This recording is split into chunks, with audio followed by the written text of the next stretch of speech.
Welcome back. We're looking at the role of the Muslim Sharia law in the United Kingdom. Joining us for the debate, we have Stephen Hockman, the former chairman of the Bar Council of England and Wales, who argues there is a role for Sharia in the UK.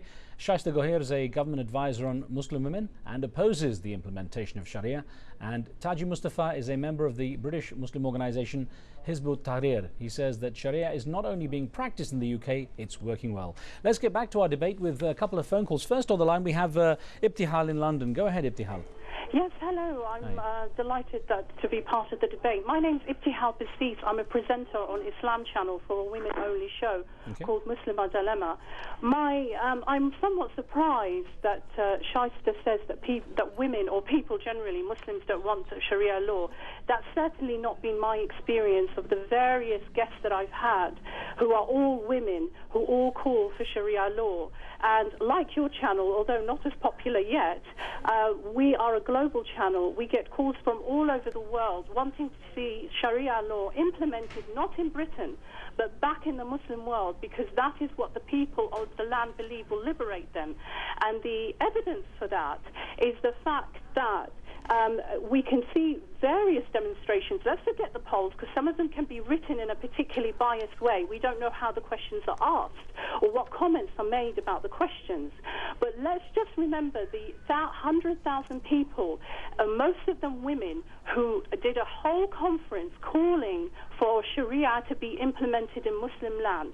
And this is done mainly by women. Now, if it oppresses women, why are they calling for it, increasing numbers of it? Thank you very much. Thank you very much for that. Thank you very much. And let's get Shah on the line, who's also in the UK, with a comment or a question. Shah, go ahead.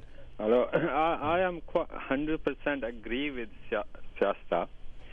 Plus, my question is that if they implement Sharia law in any Muslim country, to give us example, then they can start ruining Muslim people's life in UK.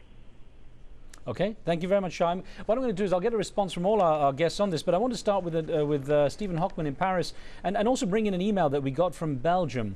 This came in from Annie Goossens in Brussels, who says, if you live in a Muslim country, you should abide by their laws. So Muslims should abide by British laws. Otherwise, you create different laws for different classes of citizens. No way. Now, again, I know you're saying that still British law is precedent, but isn't there that danger of creating that multi-tiered society with perhaps multi-tiered legal systems? No, I mean, I think we're all very clear that ultimately the law which is applied and enforced in Britain should be British law.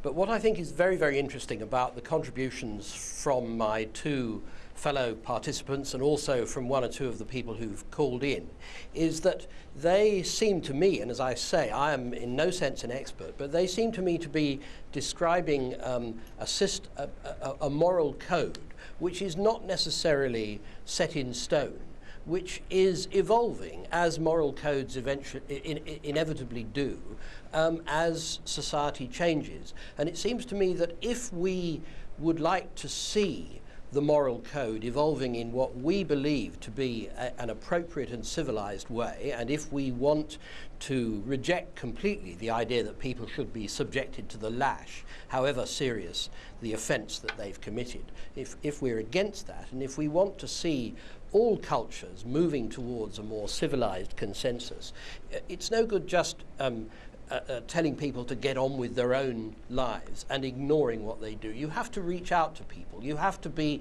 constructive and positive about their traditions, and you have to see whether there is some way in which what they believe to be true and what they think is important can actually be incorporated and respected and esteemed within our own system. That seems to me to be the underlying principle. It's not enough just to say, let Muslims abide by their own code and let the rest of us pay no attention to it. We have to go further than that, and I rather doubt whether Shastia would necessarily disagree.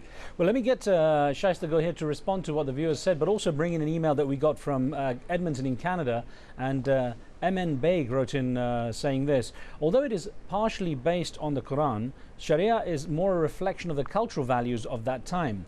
Societies have evolved quite dramatically since then. If people want Sharia, then they should stay in places where Sharia is enforced. Now, I mean, I'm wondering how you react to that argument, the validity of that argument. Well, I just actually want to go back to Ibtihal's point, and also what's alarming me today is that Ibtihal, who called in from Islam Channel, and also Taji, are not actually addressing the problem, which is the interpretation of Sharia. I said right at the beginning that I do not have a principle with Sharia if it's applied correctly, but what I'm saying is that the implementation and interpretation is the problem. So if all these women want Sharia law, why is it that in Pakistan, up until very recently, 4 witnesses were required for conviction of rape, and that's a gross misinterpretation of Islamic law. In Kuwait, women only won the right to vote in 2005, a right that was given to Muslim, 1400 years ago. We have, and some Muslim women in some countries are still waiting for their right to vote. We have, female genital mutilation in the name of Islam. In the UK, there are some Muslim men that are using Islam to justify forced marriages, honour-based violence, domestic violence. And if I go back to Ibtihal, she's saying she has guests, on her show that, want Sharia law. But with all due respect, only a small section of the Muslim community in the UK and abroad watch Islam Channel. The majority of Muslims in the UK do not watch Islam Channel. So that is quite a narrow view that she's propagating there.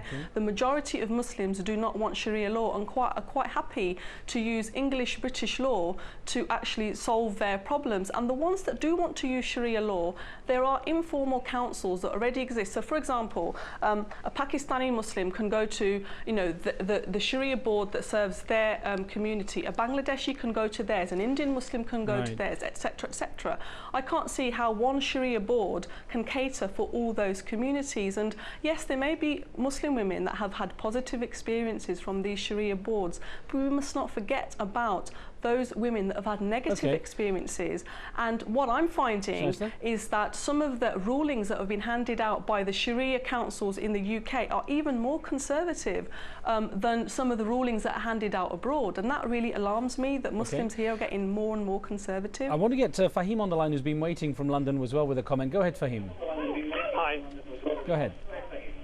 Well, the people who are claiming that the Sharia law would be implemented in the UK, the first question is, which Sharia law are they going to be implementing in the UK?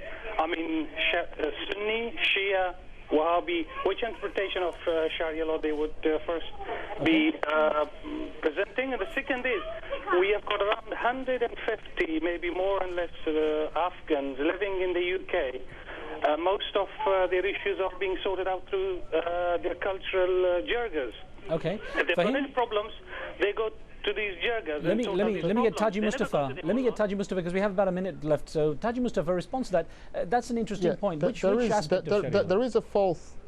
There is a false debate going on here. Muslims in the UK, Sharia is a system of life which has its place, its context. Muslims in the Muslim world want that. And actually the debate is not about Muslims in the UK wanting to implement a whole Sharia system and overturn the system.